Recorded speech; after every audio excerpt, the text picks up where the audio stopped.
Hi, I'm Seamless, and this is another how-to bass tutorial, and today I'm going to show you how to make this sound.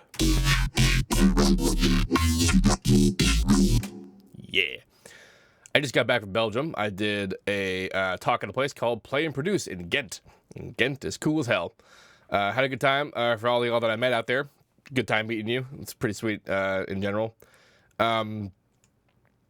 This sound is a bit of an experiment on my part. Yes. Basically what's happening is that I have 4 Sytruses here that are all a variation of the same basic patch. You can kind of see that happening when I poke around here, that like they have the same kind of configuration. They've all got their ring modulation going on, that kind of thing. And what's going on is that these slightly different patches are all 4 of them going into a single processing like stack. And this is your typical kind of thing. There was actually some sort of special stuff I'm doing in there that I'll talk about. You might notice I'm using Vocodux. Oh man, Vocodux. I'm also using the fruity Vocoder, which is old as hell, and why am I doing that? And we'll talk about that when I get there. It's also being high pass, and there's a separate sub, and then it's coming to a bus. It's being limited, and like I really should have done this in Patcher. I'm a little bit sorry I didn't do this in Patcher, but I was already kind of in the middle of the workflow of doing this. I didn't really want to go back once I realized I really should have done this in Patcher. So let's begin by sort of identifying what each of the individual layers sound like. Just the first guy. Remember, this is what it sounds like all together. Here's the first dude. Second guy. Third guy. Fourth guy. And here's the cross-fading stack I made using the envelope controller. Thank you for vanishing. Which is the 4 of them, and then you can see here they're not like perfect cuts, which would be weird, I think, if they were. Otherwise, I wouldn't really be cross-fading, would it? And then they kind of overlap a little bit, so it's a little bit of a blend, kind of to have them all there. And really, it's all linked together with Mod X, and this automation clip down here is what's responsible for actually moving in between them. They're not really in order, like it says 1, 2, 3, 4, there's 1, 2, 3, 4, but it's more like 4, 2, 3, 1, which was just an accident of like I didn't really link the parameters in order. But they're all individual, and they all get crossfaded in between. And then, you know, so yeah, that guy, that guy, that guy, that guy, and then all together.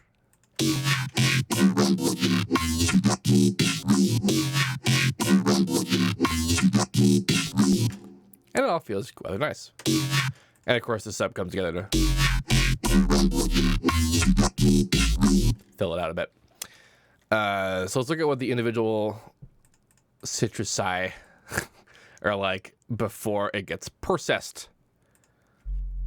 I guess we should probably turn off these two. Right. So this setup is actually a fairly common one that is, if you've ever done like deep housey kind of things and you mess around with FM, you've probably seen this before. At least the similar setups on like even the DX7 itself, all the way up to FM8, all the way up to Sytrus. It's a sine wave modulated by another sine wave, and that sine wave is modulated by another sine wave, and each of them are 1 octave higher than the other. So operator 1 is at ratio 2, operator 2 is twice that at ratio 4, and operator 3 is twice that at ratio 8. This doesn't look like there's not even a number 8 in there, so I'm calling it 8 because it's actually very close to 8. The slightly different pitch engenders a little bit of motion in there, which is usually how I would do Reese's, but because it's so slow, it's more of like a slight phase change, and that comes across as interesting motion against all the other things that are causing slight phase change. Where specifically these settings get to are different at every Sytrus, but they're more or less the same idea. And this is actually the big reason why I did this, because as I'm always saying about FM is that tiny changes in like various settings will get you rather different results. And like those 4 versions, despite being based on the same patch, still come across very differently. And so I figured, well, if there is that perchance, for such variety, I might as well actually be using that variety. Normally, I would do this by actually just manually automating all of these individual things so that variety comes across, you know, individually. But in this case, I actually just arrived at 4 separate tones that I felt were decent and that were still like related to each other, which was pretty easy because they all get processed by the same process. And then just crossfade between those. And that actually comes across slightly more creatively, I think. At least just because it's different than what I usually do. Yeah, there's a square wave in here that is filtered just a slightly bit, so it's probably just only kind of a low end thing, but it exists to add only a little bit like of a kind of solidifying nature behind it. The two of these are being distorted on the filter. The filter is off, they're being routed into it, and then the filter goes to the next one because I believe I'm modulating the volume on this. Yeah. A lot of this is volume modulation. There's filters, there's FM, and there's other stuff going on later. But because it's actually very, very noisy on the low end of things, it's I put volumes in there just so that like the wobs have a cut to them as opposed to just being a mess independently of it. On top of that, I'm also ring modulating number 2 here. And here's actually kind of fun thing about ring modulation. Ring modulation is volume FM. It's like modulating the frequency that FM does, but instead of modulating pitch, it modulates volume. This creates a couple of interesting different problems. One of them being that if you have used just a regular sort of waveform and don't do much to it, it doesn't quite represent maybe what you wanted to have happen out of it. One of the reasons why we do this whole octave thing over here, not necessarily this guy, like, it could still work if it was the same octave as number 2, but the reason why it needs to be an octave higher than the fundamental is because to do that, it creates square harmonics over saw harmonics. But this guy is at ratio 2, which is the fundamental tone, so it should be creating saw harmonics. And actually, it is totally doing that.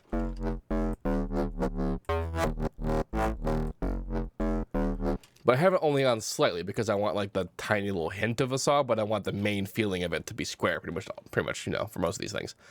Some of them are different, but for the most part, they kind of this is a very square kind of tone, even if so a couple of them have saw harmonics in them.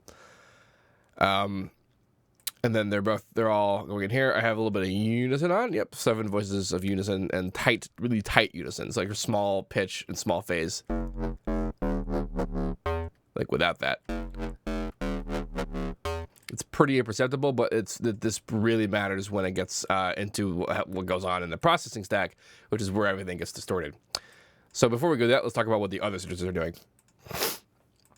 The other guys are more or less the same settings, except that there's just minor differences to them.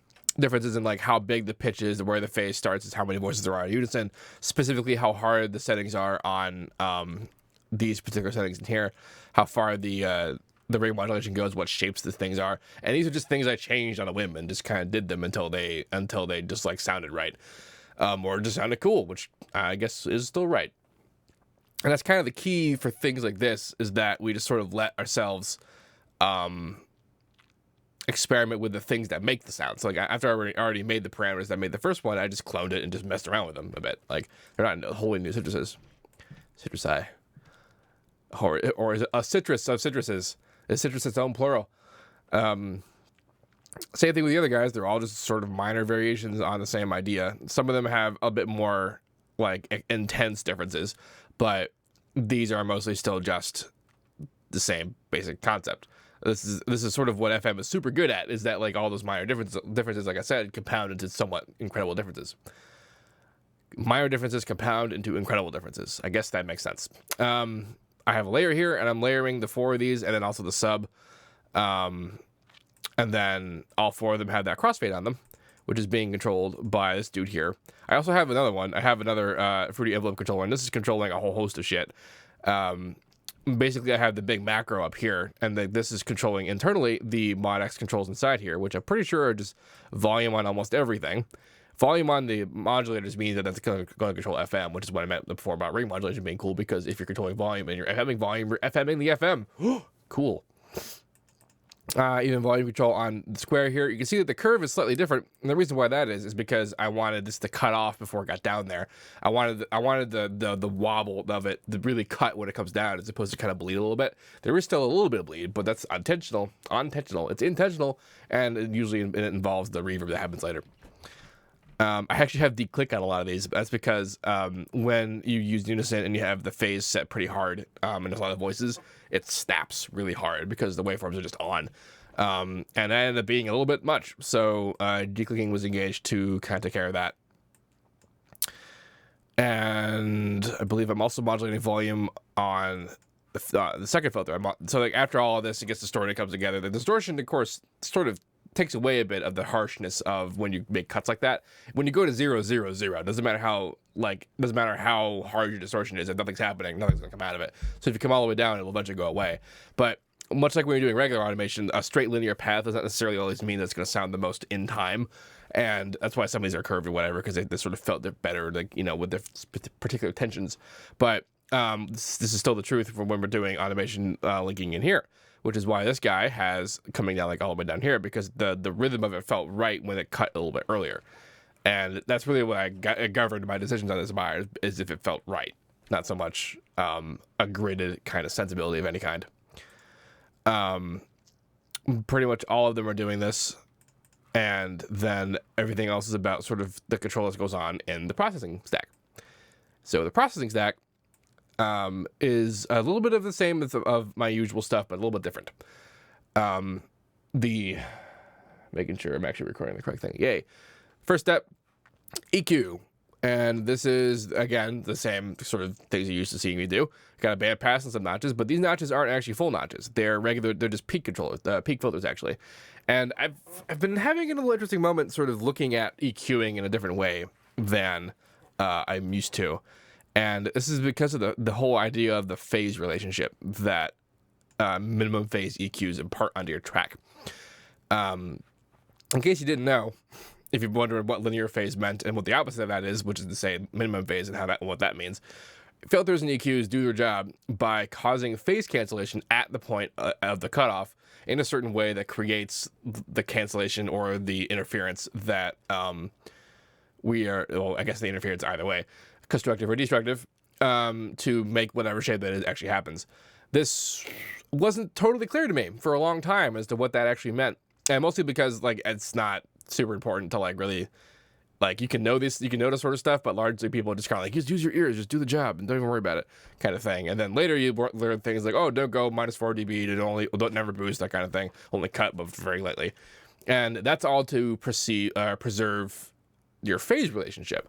If you've ever noticed, for example, that you have a really hard-hitting snare or a really hard-hitting kick, you put EQ on it and something, you lose all your hard-hittingness. It's because that how hard the hitting is a result of the phases being aligned.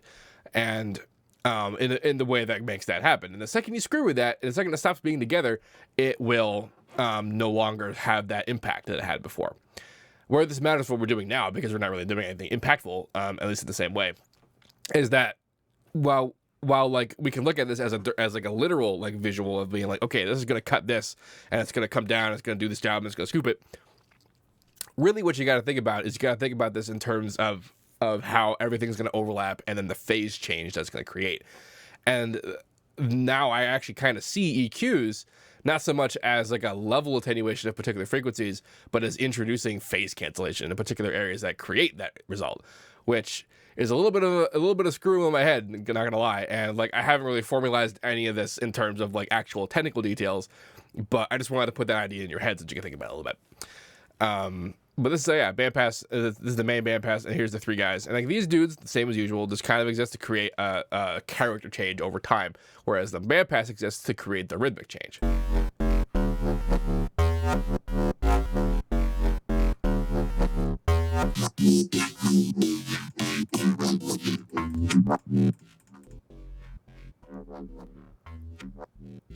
There it is. That's what that sounds like at that level.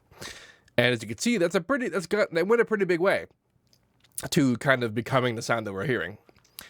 Next step was to use a Maximus, and here's where the first fun thing happens. You might notice that this is actually automating. And what does that link to? This is linked to number 4. So in here, just like I do in Patcher, I basically linked up a whole bunch of controls on just various things that I can just macro them together. I like my macros. I like macroing stuff together, and the Fruity Envelope controller is particularly good at this because not only does it let you just link to stuff, but it also lets you make very fine-tuned curvature. That means that you can really be in control of all that stuff I talked about before, about the unevenness of what actually ends up being rhythmically sound. In this case, I'm doing it to the compression, and I did kind of, I kept a little bit of the elevation delay and a little bit of the attack on the master, which means that there's actual delay coming in here. And this is why I'm automating this at all, because there's actually a phase difference between what the Maximus is doing and what the original signal is doing. I could have aligned it in such a way and it wouldn't have clashed so much, but in this case, I want the clash. I want that phase change to happen in here so that like it kind of adds extra color to the sound. And in this compressor, I'm also like, I'm really pushing it pretty hard. So far hard, in fact, on the high end, I've brought the line all the way the hell over, which is to say that if there's even a little bit of level in there, it's going to be on. However, we're not hearing it unless the automation itself is kind of all the way up. The first, yeah. As you can see here, like this is, I had to bring the post down really, really hard because the average level of this thing on the input is very, very low. And to bring it all the way up like that, really heavily imbalanced the weight of the high end on the high end. So I just turned it down just until it felt right. But like it is crushed as hell to get into that position. And it's being automated. So we get just slightly more motion to it. This probably isn't the best way of doing it. Like the actual wet-dry modifier on these things is pretty convenient, but I'm not totally sure if it's like smooth in a way that is best for this. But you know, sounds all right. I got Mr. Vocoder on next. So here's a fun thing about vocoders in general. But it's actually very easy to make a tone out of these that works with square waves. A lot of the difficulty that I end up having, and people have also had with Vocoder or other vocoders to make it not sound vocody on like with things that have bite to them, like the very snailsy, skrillexy kind of things, is contributed mostly because of the harmonic content that's in a saw wave type sound or a series that has the saw wave series. But the saw series is so smooth sounding that even though these artifacts still exist in the Vocoder, it actually just kind of adds to the sound in a way that feels okay. There are still, I mean, I'm crossfading in here sounds with the saw types in here, but I'm also like heavily mixing in the original signals along with the vocoder signal itself. And not only that, but I'm automating the high pass signal that comes into on the modulator side. Also automating the pitch. And that's pretty much it for that. But I'm also doing weird stuff like in the envelope release side, which you don't see me messing around with this a lot, but most of these, actually pretty much every one of these parameters up here, much like in Harmor, has their own drop-down menu inside Vocoding that allows you to change that parameter on a per band basis. So the bandwidth, for example, I usually put a pretty big wide berth in the low end because that's sort of where all that weird like carnival-y kind of sound comes from. If it's too thin, or if the filter fatness is too thin. But in this case, I actually kind of cut it off mostly here anyway. But also on the envelope release time, I can change that per band. So like how long those bands stick around for can be altered on a per band basis, which has some interesting applications. In this case, it's actually applied pretty slightly. I do have minimum times off though, so the attack and the hold times are contributing to a little bit of this distortion that happens when you do that. Which again, for sounds that are all closer to the square side of things, this actually kind of adds to stuff versus sounding like ass sometimes with particular kinds of saw content. Same thing with the pitch. You can mess around with that too. Like a lot of just messing around going on in here. The distribution is doing this whole thing, which if you see me do a lot, this is fairly common, which is what this does is it packs the harmonics to be more, or the bands rather, to be more up top versus the low end. Like it's a little bit hard to parse from looking at this, but like you can see how this line is more flat here. Like vertically is actually the progression to frequency. So down like over here is the low end, and then it gets mids and mid highs and highs. So like what this curve is saying is that it's basically it's a little bit like wave shaping the frequencies to exist more in the high end than in the low end. And as a result, we get this distribution where we have fat filtered bands over here and thinner bands as the frequencies get higher.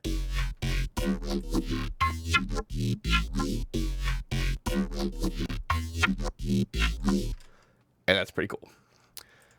I was experimenting with like on and off, like messing around with this guy too, but yeah, it wasn't really my jam. A lot of the parameters that I'm moving are also linked up to this guy in here, which is great because like a lot of these really need to be like a very specific range. And this using the free envelope controller is just so much easier than trying to use the actual controller linking window with the formula like entering that you get in there to try and create this line. You can just put the line down. Not only that, but you can put down extra points and crap, which you can't do inside that controller, the formula input without like some serious legwork. I have the compressor on, the wet's kind of up. Like a lot of this, you know, the mixing of it all is just very. I'm trying to merge like very little of this is actually is the literal vocoder itself, but I'm trying to merge it with the original signal so that the solidness of the original signal is still present. That's often a problem with vocoders, is that like they kind of take away whatever solidness that existed beforehand. But remember that phase problem we talked about before about the filters is that when you introduce a layer of something that's filtered away, something that's cut off, like with a high pass or something, that little moment of the cutoff is going to be phased just incorrectly enough that when you layer it, it will interfere with it in such a way, like you've probably seen it. Like if you ever try to do cuts with just a straight up EQ that's not linear phase or anything, that like you, no matter how good you get the things to like interact with each other, there's always this little hole that kind of exists. And as it turns out, this is how at least in the analog world, how notch filters even happen, which they're a combination of a high pass and a low pass. And it's not even really that like there's a high pass and a low pass and they move around like this. It's that there's a high pass and then there's a low pass and then they phase each other, and that little hole in it is the phase cancellation. So that's at least one way notches work. To put that in perspective. So that's also why I'm automating the high pass holder, because it kind of just didn't sound good sitting there and being statically like the phasing being where it is. But if it moves with it, then it feels a little bit more natural. So I have a fruity balance in here. I have a fruity balance in here, which is also being controlled by the main automation through the Fruity Evo controller. But as you see, it's not all the way on. With it, it's all the way on. It's just a lot more pronounced. But I wanted a little bit of that, like a little bit of consistency in like, you know, the bottom end of the automation for it to still kind of be there, but not enough that like when it goes through everything else, it's too much to handle. The next step is a convolver. And this was a little hard because the purpose of what I wanted to have done with the convolver is that I wanted there to be ambience that happens after the note lets go. So like after the note lets go, there's this teensy bit of a tail that like it's still even being processed a little bit. And where this became an issue was that a lot of the, especially if I'm using convolution reverb, a lot of the reverb that like is present has a particular tonality to it that doesn't change. And there's ways to kind of make it move around with it, but it didn't quite work the way that I wanted it to. Am I automating anything in here? I'm automating the wet. So when it's up, the wet's on. When it's down, the wet's off. And so this is why when some notes are on or off, you hear kind of a tail going on. Like if there's automation, if it's still, you know, on during the off part here, then this part will have a little bit of extra time there. You can hear a tail going on there. But if it goes all the way down afterwards, it goes down with it. So I can control kind of when the reverb's on or off and that kind of stuff. And it just adds to like the main modulation. And then, so like this mess of an EQ that we're looking at here, like this is just one of the regular impulses from inside of Hell. But this EQ was like so very carefully carved so that when it blends together, it still kind of, it feels like related to the actual sound itself. And I could do this kind of thing because the filters, the EQ inside the convolver is linear phase. So I'm able to make these like ludicrous, hilarious looking sharps and cuts and whatever.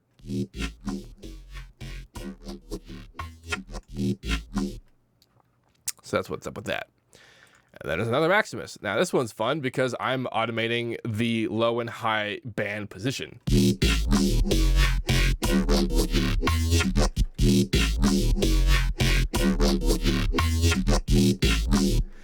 And in the mids here, and I mean low and high, I'm also kind of doing a lot, but in the mids in particular, I have really like hard compression, but like a bit of a lax release time. So it's almost as if it isn't so much the middle band is what's being distorted. It's the middle band is what's not being distorted.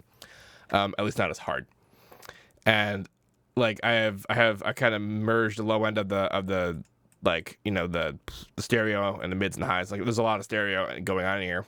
Actually, the main thing controlling the stereo is actually going to end up being the Fruity Vocoder. I'll show you why in a second.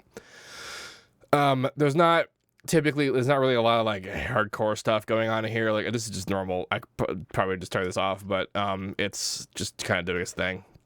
That's what I was doing ahead of time. I made release time long enough that it wasn't really interfering with the tone of it all, but it's just compressing it. And like the cool part of it is just that like because the middle part is a different enough kind of compression from the rest of it that when the bands move around, you can hear it, you can feel it. You can feel it like actually processing a little bit differently.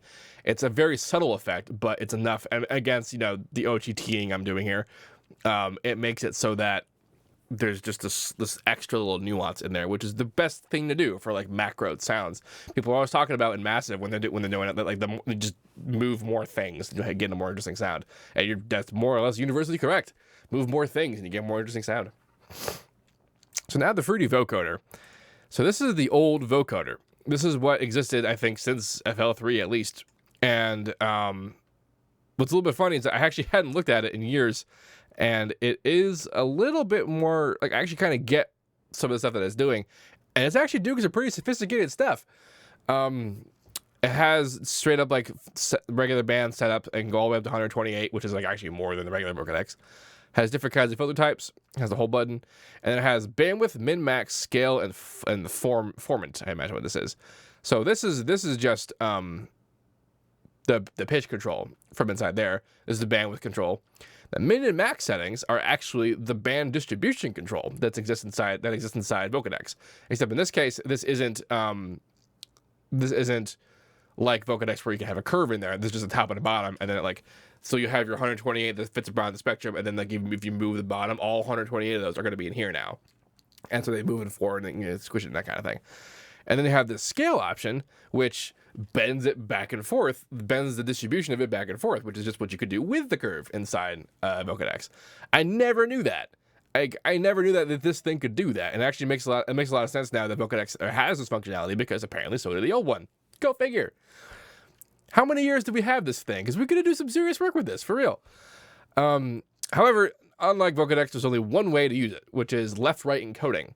Left-right encoding is where you set, like, you basically the same thing. You have your two channels, you put in the third one, but then the one that you want to be one of them, you make left, the one you want to be the other one, you be right. One and the other one being carrier or modulator. So that's why it has left, right, left, right. And because like with the Vocodex, given that this is its own carrier modulator, because I don't have a modulator, this is just coming in straight into it. This also means it's mono.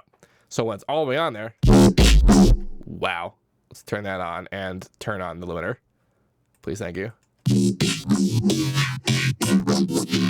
This EQ, by the way, is just doing EQ-y stuff. Big old cut at 500 hertz. I pretty much always do a big old cut at 500 hertz. I just like how it sounds, honestly. It's not so much that you need to, it's just that I like it. Yeah. So like, you notice what's all beyond is just straight up. So that's why. Automating the formant.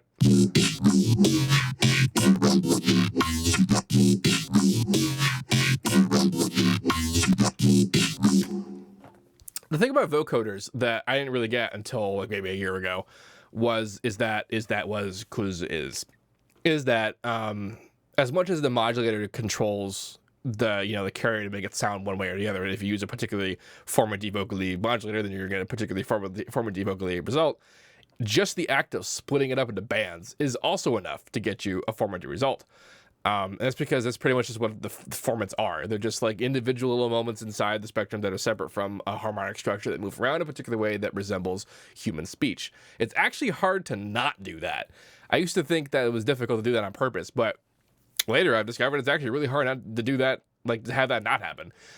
It's just something that sounds want to do, and the math works out in such a way that, our voices are like this because we're our whole upper body has formed a particular way in our faces and all that to modulate this particular aspect of sounds, and which apparently is the thing you do to sounds.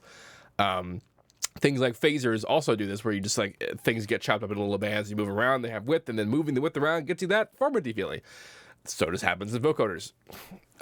Just straight up making the split is enough, which is why having Vocodex on there is like the biggest step towards making it sound formaty, just because the quality of it just being split is a good start. Of course, you want to refine it and move it in there, and modulators help tremendously, but even without all of that, that's why we can get these kinds of sounds out of there. Indeed. So then, along with EQing it, this guy also high passes it. There's a separate sub in the layer along with it, and then these are all going into a limiter on top, which is just actually kind of just defaulty. I have the attack all the way down, so it's kind of just doing it hard, but the release and sustain are kind of large to prevent it from really damaging it too much more. This sound has gone through quite a lot to get there, and it's also a lot of potentially not recommended things, like messing around with the wet dry settings. But honestly, as I've said, Whatever it is you need to do to get where, whatever it is that you need to do to get where you want to go is how it's done. So that's what's up with this. This FLP will be available to download in the description of this video. If you have any questions about this, please let me know. Don't forget to like, comment, and subscribe, and all that good stuff. And as usual, have a nice day.